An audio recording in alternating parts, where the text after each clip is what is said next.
Health Canada has approved a new type of COVID shot from Moderna, a bivalent vaccine targeting both the original virus strain and the Omicron subvariant BA1. It's essentially two vaccines in one. The new shot protects against several members of the Omicron family. Omicron subvariants now make up almost all of Canada's COVID cases. The latest federal data shows BA1 and BA2 make up less than 4% of infections.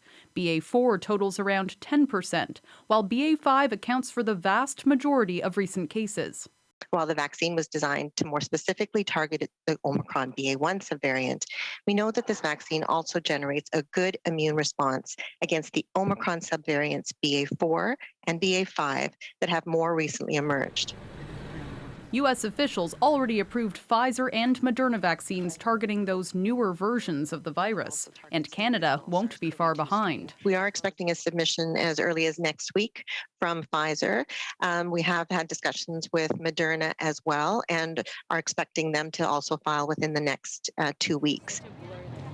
With kids heading back to school and cold weather approaching, Canadians now face another COVID conundrum. Which booster to get and when? People really shouldn't be thinking of boosters as sort of an optional thing. We asked vaccine experts for their advice. I think if you haven't been boosted and you haven't had COVID recently, the overwhelming message ought to be go out and get a bivalent BA1 booster as soon as it's available to you in your province. As we move into an eighth wave. But timing matters too, says this immunologist. If you've just been infected, wait 3 months before you even consider being vaccinated. And if you've been vaccinated, wait 6 months until your next vaccine.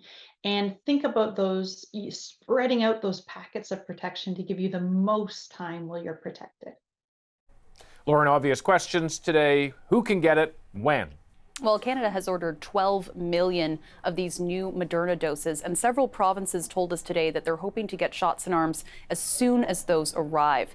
Now, Canada's National Vaccine Advisory Body has said that anyone 18 and up should be offered one of these bivalent shots. But if you're higher risk, you might want to get one even sooner. There are still the older vaccines available, but those will eventually be phased out as we get these new shots in. Yeah, and how much could these new shots help prevent another big wave of infections? Well, that's the big question, and we don't actually know the answer yet. There's hopeful studies, and experts are obviously optimistic that this could make a dent in transmission. But federal officials said today we don't yet know exactly how well these shots will work in the real world. David? All right, Lauren Pelly in Toronto, thanks very much.